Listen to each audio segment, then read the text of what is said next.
Samajwadi party के राष्ट्रीय अध्यक्ष और उत्तर प्रदेश के पूर्व मुख्यमंत्री अखिलेश यादव ने हाल ही में एक सार्वजनिक सभा में प्रदेश की बिगड़ती कानून व्यवस्था पर चिंता व्यक्त करते हुए भाजपा सरकार पर कड़ा हमला बोला।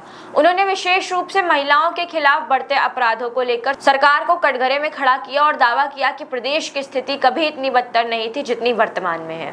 उनकी ये टिप्पणी उस समय आई जब प्रदेश के मेरठ और श्रावस्ती जिलों में महिलाओं और बच्चियों के खिलाफ जघन्य अपराधों की खबरें सुर्खियों में थी। मेरठ में एक चलती कार में 2 किशोरियों के साथ सामूहिक बलात्कार की घटना और श्रावस्ती के इकोना थाना क्षेत्र में एक नाबालिग बालिका के अपहरण की घटना को उदाहरण के रूप में प्रस्तुत करते हुए अखिलेश यादव ने कहा कि महिलाएं अब सड़कों पर भी सुरक्षित नहीं रह गई हैं। उन्होंने कहा कि भाजपा सरकार के जीरो टॉलरेंस के दावों की पोल इन घटनाओं से खुलती है क्योंकि वास्तव में अपराधियों के हौसले बुलंद हैं और उन्हें सत्ता का संरक्षण प्राप्त है। अखिलेश यादव ने आरोप लगाया कि भाजपा सरकार में महिला सुरक्षा की दिशा में कोई ठोस प्रयास नहीं किए जा रहे हैं। उन्होंने समाजवादी सरकार के दौरान शुरू की गई 1090 वुमेन हेल्पलाइन और डायल 100 जैसी योजनाओं का उल्लेख करते हुए कहा कि इन पहलुओं का उद्देश्य महिला को त्वरित सहायता प्रदान करना और पुलिस को जनता के करीब लाना था, परंतु वर्तमान सरकार ने इन सेवाओं को कमजोर कर दिया है और महिला सुरक्षा के मोर्चों पर भी असफल सिद्ध हुई है। पूर्व मुख्यमंत्री के व्यंग्यात्मक लहजे में कहा कि मुख्यमंत्री योगी आदित्यनाथ द्वारा शुरू किया गया रोमियो स्क्वाड अब पूरी तरह से गायब हो गया है।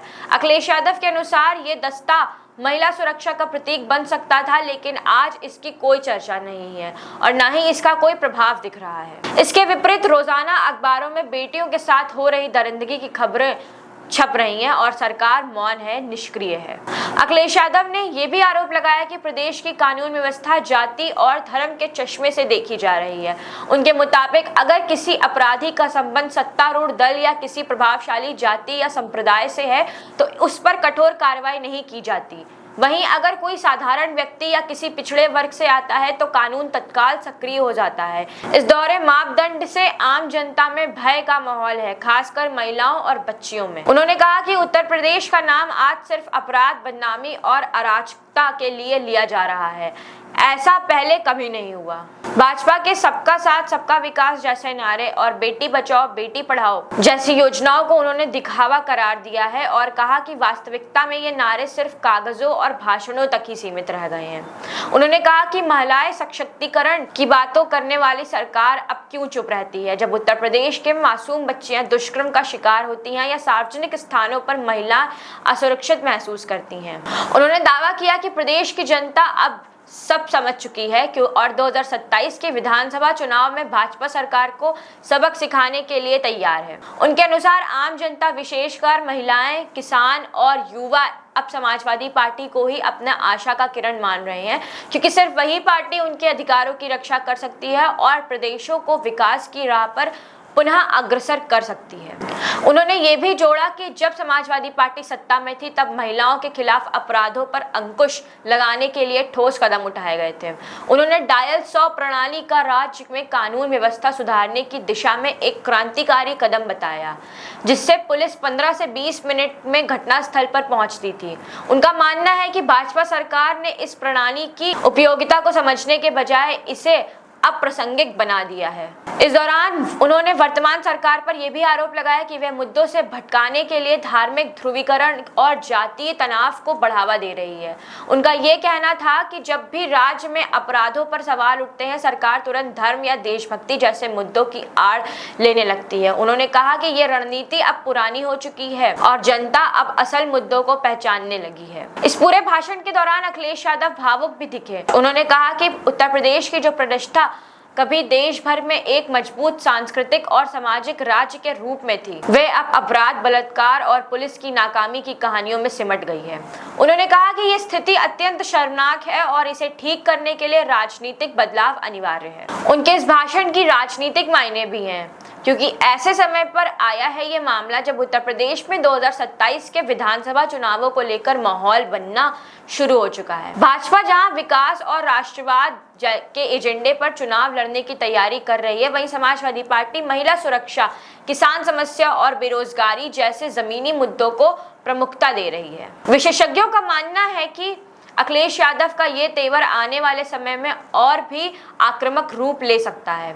वे भाजपा सरकार के हर कमजोर पक्ष को उजागर करने की रणनीति पर काम कर रहे हैं। खासकर एनसीआरबी यानी राष्ट्रीय अपराध रिकॉर्ड ब्यूरो की रिपोर्ट्स का हवाला देकर समाजवादी पार्टी बार बार ये साबित करने की कोशिश कर रही है कि उत्तर प्रदेश में महिलाओं के खिलाफ अपराध में वृद्धि हुई है। राष्ट्रीय स्तर पर एनसीआरबी की 2023 की रिपोर्ट के अनुसार उत्तर प्रदेश महिलाओं के खिलाफ अपराधों में शीर्ष राज्यों में से एक है।